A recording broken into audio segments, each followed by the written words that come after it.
वासुदेवेन्द्र योगीन्द्रं नत्वा ज्ञानप्रदं गुरुं मुमुक्षूणां हितार्थाय तत्त्वबोधो विधीयते.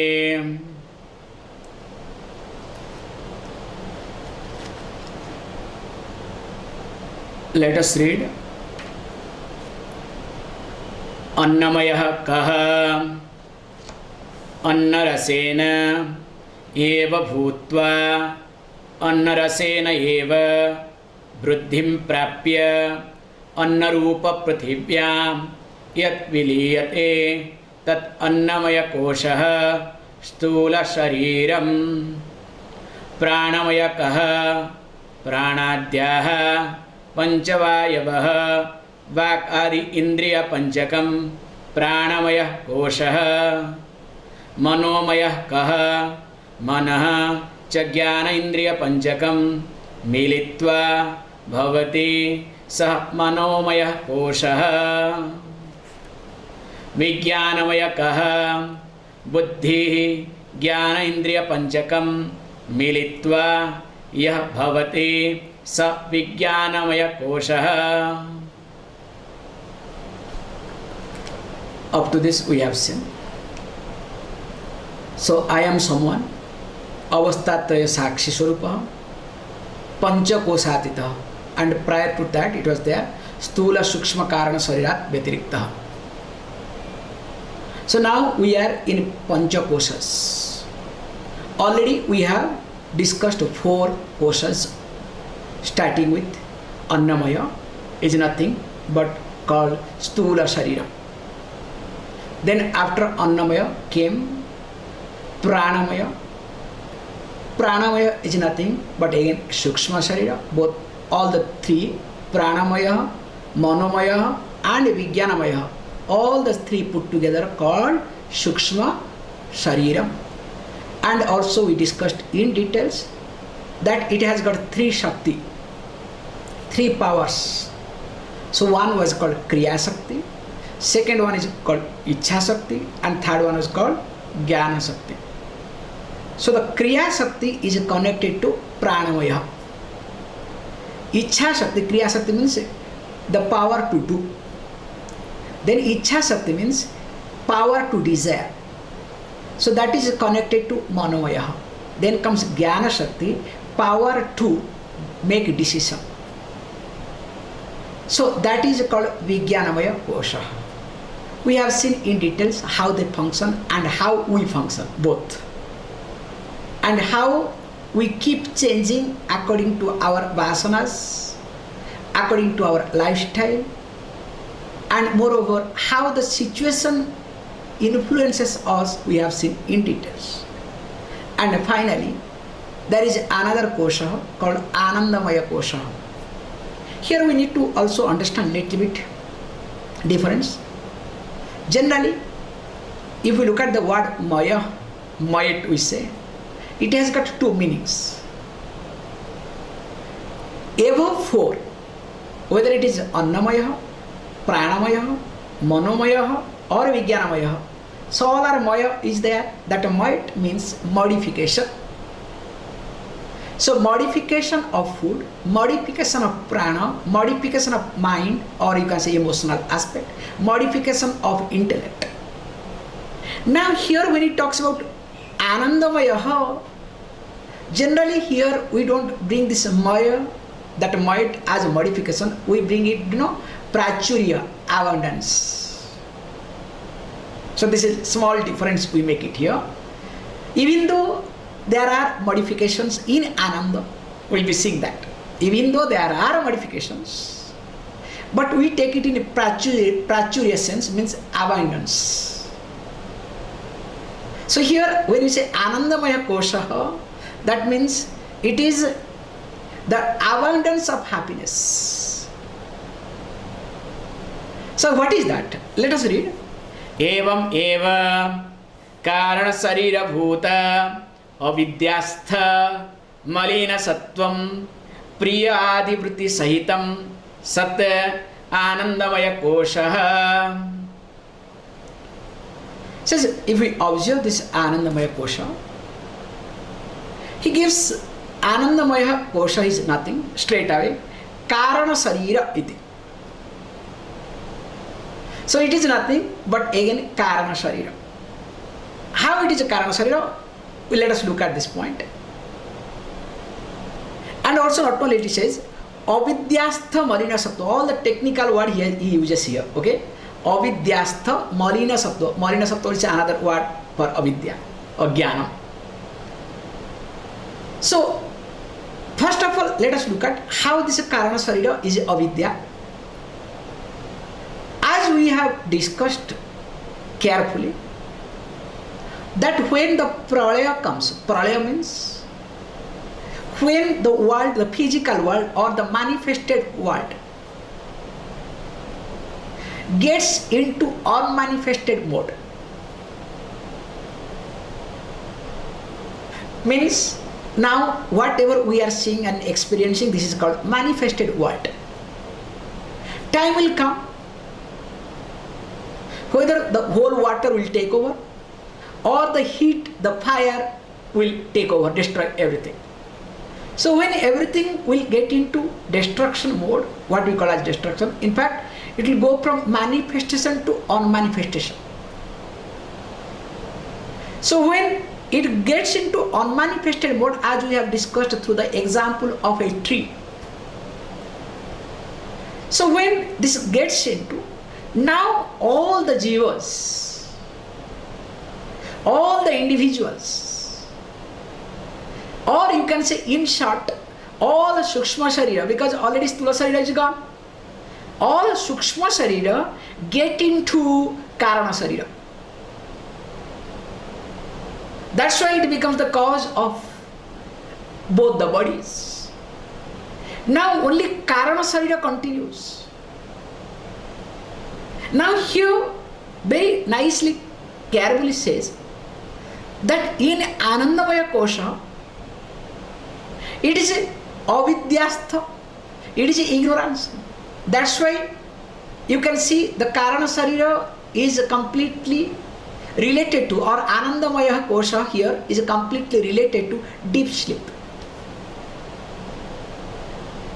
Now if you observe yourself in deep sleep, you experience two things.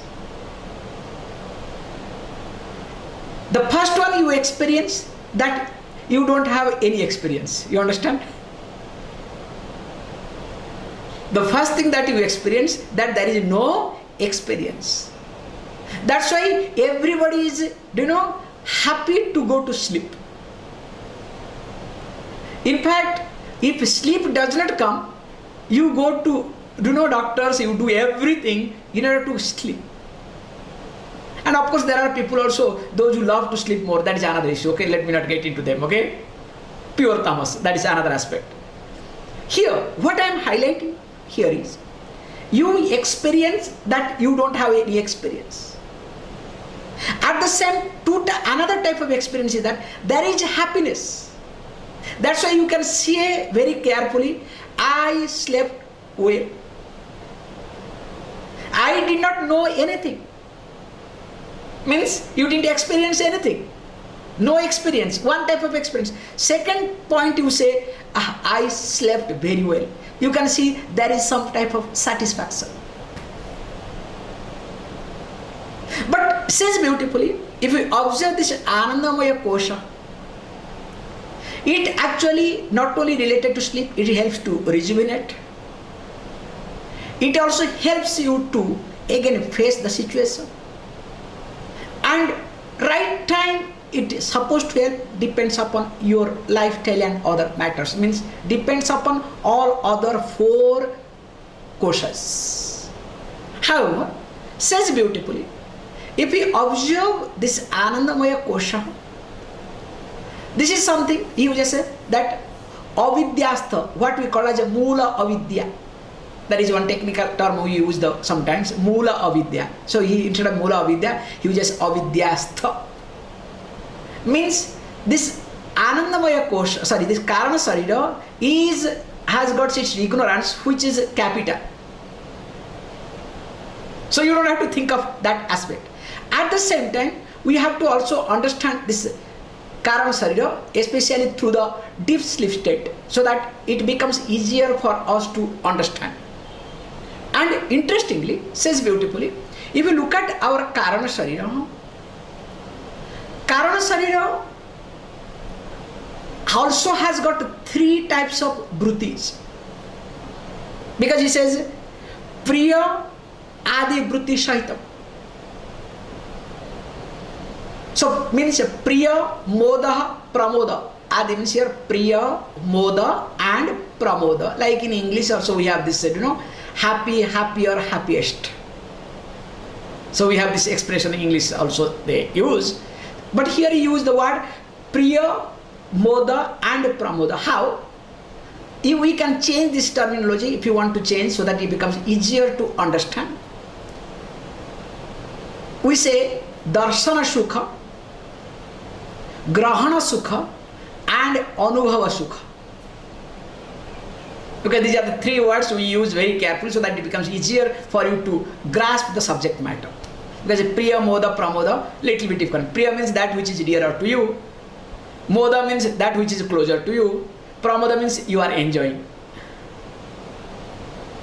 But instead of that, if you say Darshana Sukha, so when you say Darshana Sukham, that means the Sukham, the happiness, that which comes from Darshanam, seeing.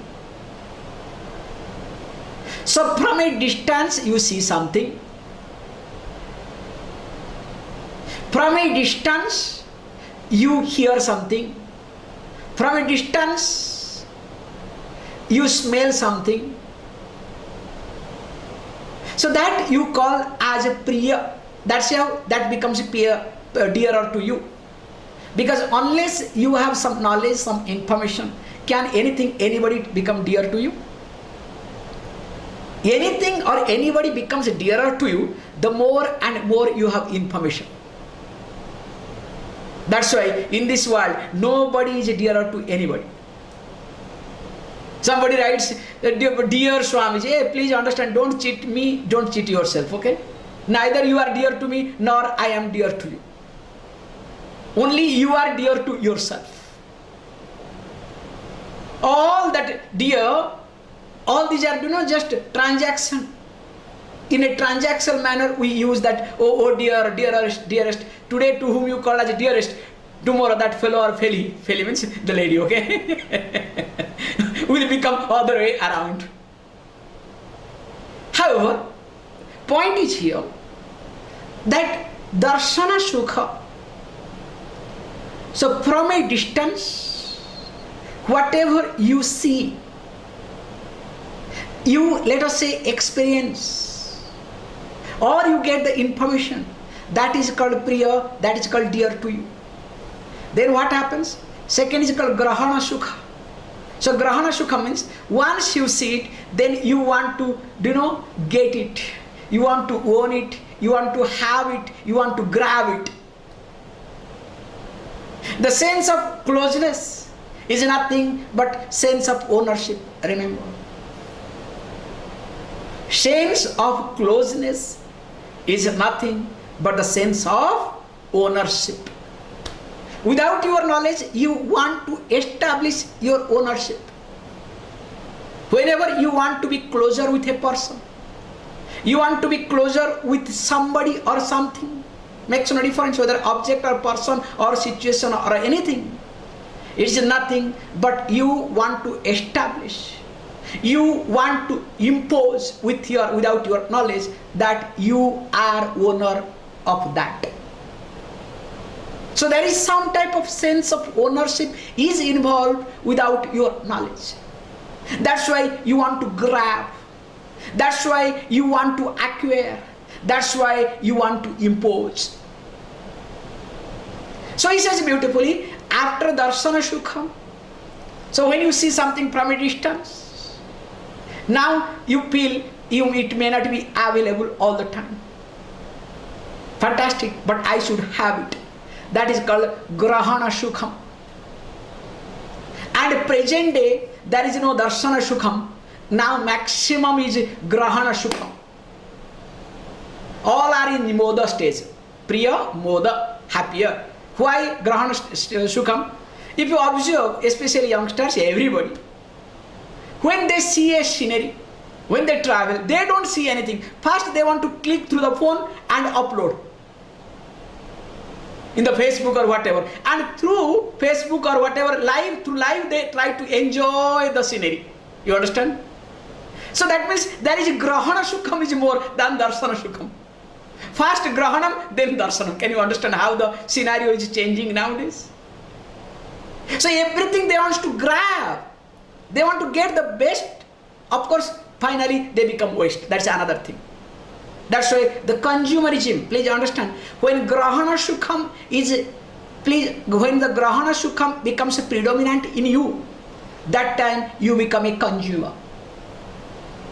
The consumerism in you becomes so strong that only pushes you to have more and more grahana sukham. That is called Bodha. Then finally comes Anubhava sukham. So Anubhava sukham means what? Enjoying. Already you have, same thing, example, this youngsters with the phone. Then they try to take a photo or some live. So while live, through the live, they try to say, oh look, now I have captured, all my friend circle will see that is there. Now you start counting how many people are watching you, how many likes, how many comments. That is called here Anubhava Sukham. The pleasure that is being derived from experience. Your involvement, here experience means what? Your involvement. So if you observe all your happiness, common happiness that you enjoy is divided into these three categories. So one is that based on the information, and that too if the information is soothing, is going along with your mind, that gives you some type of happiness. So that we call as darshana sukham. Then comes, yes, maybe, then sometimes, then after that the sense of insecurity comes. You want to repeat that, but there is a fear that you may not get it. Maybe other people will take it, encroach it. Now let me do what? Let me own it. Let me have it. Then you work to have it. So when you start owning it, there is already sense of fear. That's why consumer, if you start, you want to be a consumer. Now, after consumerism, after spending so much money, time, resource, everything, when you get it, now you want to enjoy. So enjoyment means what?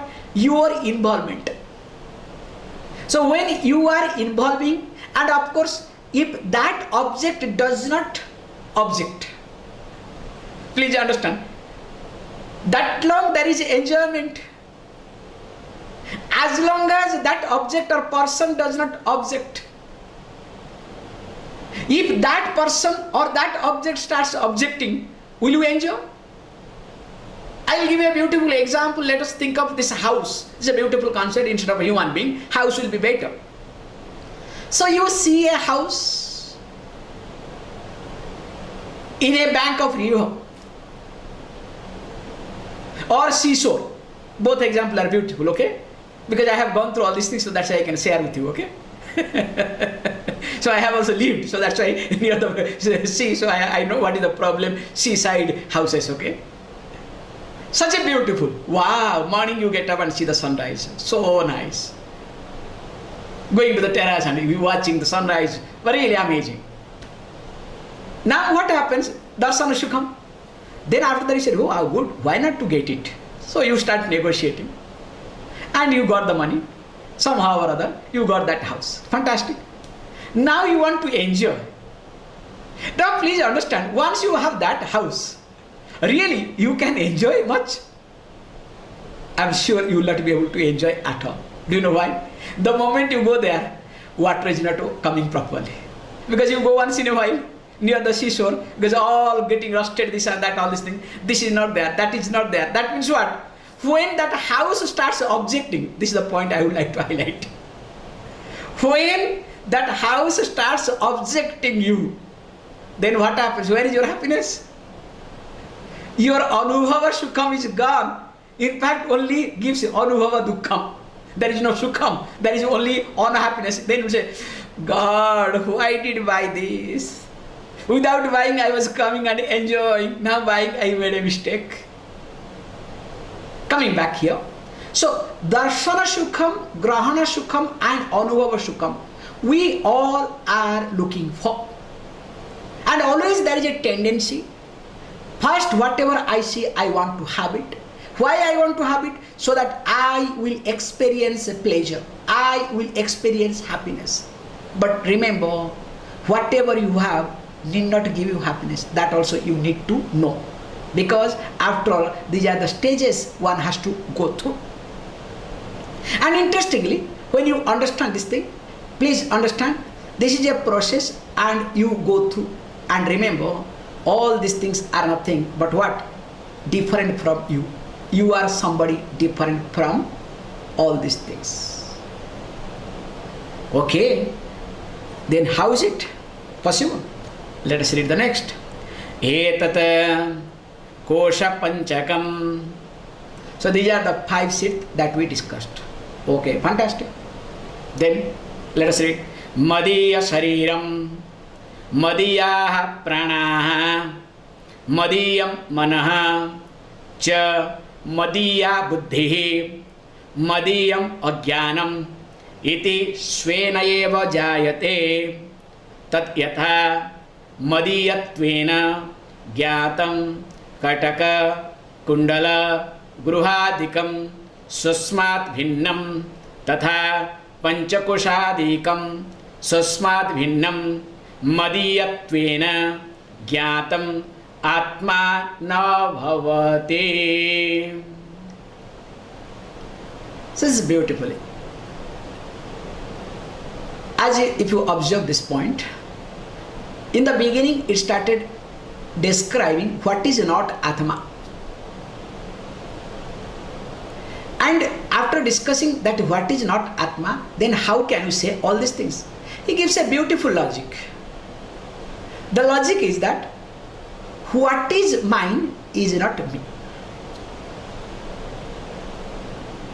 Mine is not me. Or if you want to really tell it very nice way, whatever belongs to me, mine means what? Whatever belongs to me is called mine. So whatever belongs to me is not me. So the best example I give, which is very tough to remember, tough to digest but easy to remember, okay? Very tough to digest but easy to remember. What is that? My dog belongs to me. I hope you understood, okay? Once more repeating, my dog belongs to me. So definitely I am not that. So whatever belongs to me is not me. This is the beautiful and easiest way to understand.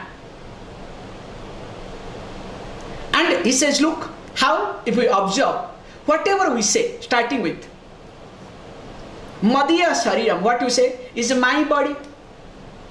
This physical body belongs to me. So if the physical body belongs to you, is it you? If you say, again I will bring the logic, my dog belongs to me, okay? Because remember, this is my logic, okay? If you say, no, I am body, thank you, dog belongs to me. Now, not only that, says, Madiya Pranaha, Prana belongs to me. That's why you say, oh, my digestion is not working properly. My mood is not okay. This is not okay. That is not okay. Please understand. All these pranas belongs to you. Madhya manaha. Definitely Madhyam manaha. Definitely is my mind. You understand? You say, oh police, my mind is not okay today.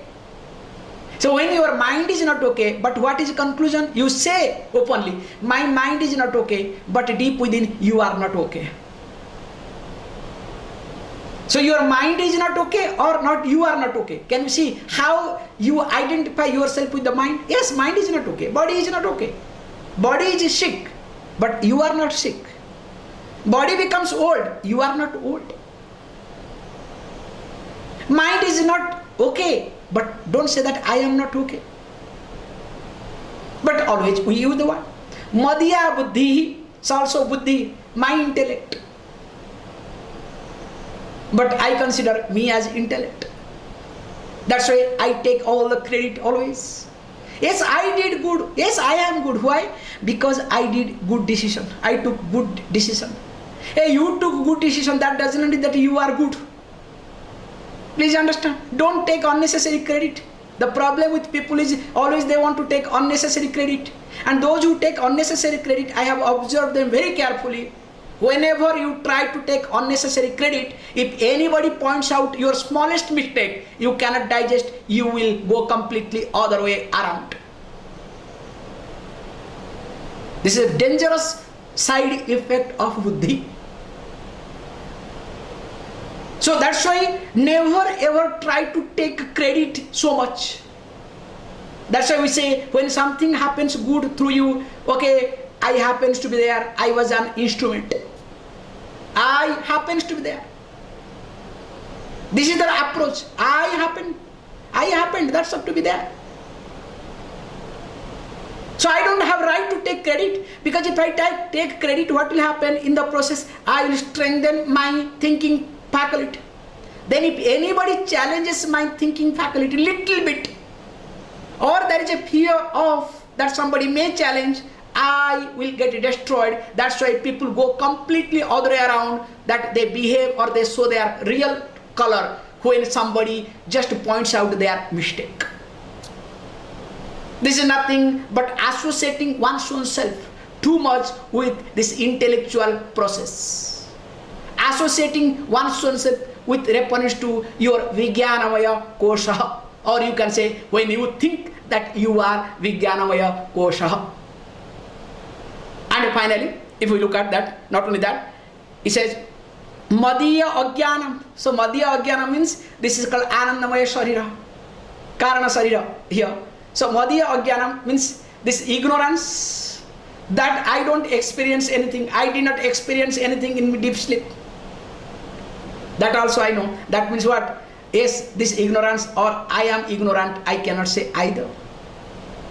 And finally says how? Because everything is being seen, everything is being perceived as mine.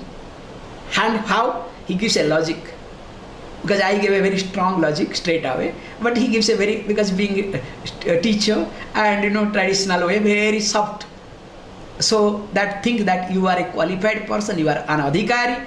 So being adhikari, you can understand it easily. But sometimes adhikari bheda according to difference of according to the different adhikaritum.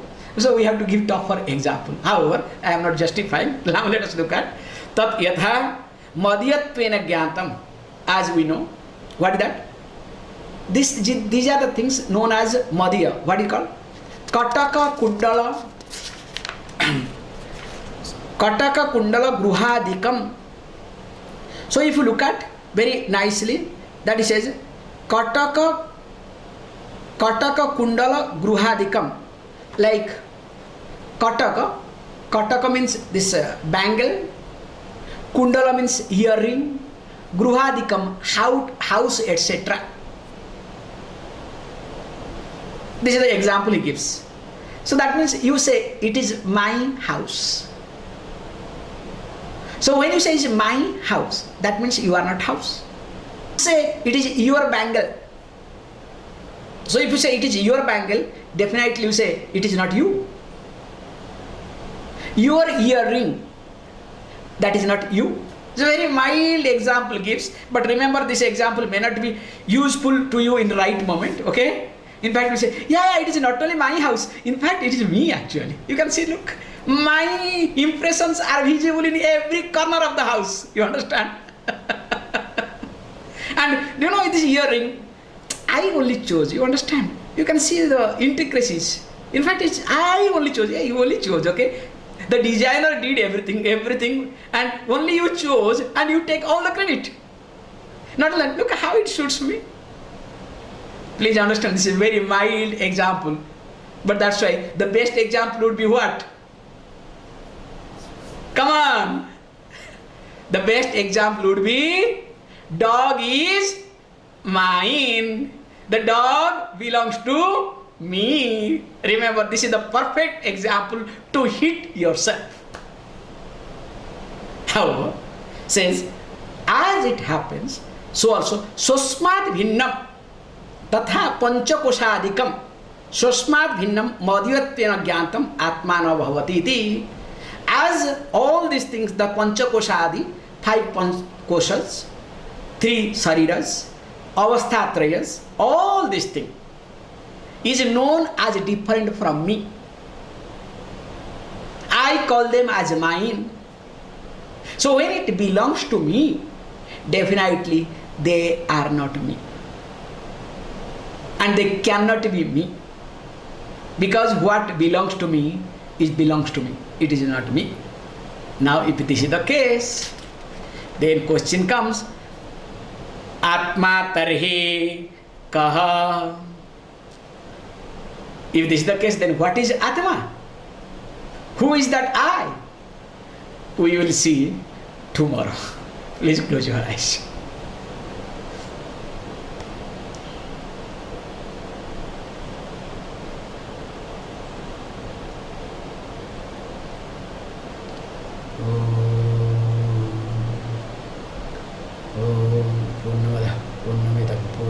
पूर्णमुदच्यते पूर्णस्य पूर्णमादाय पूर्णमेवावशिष्यते.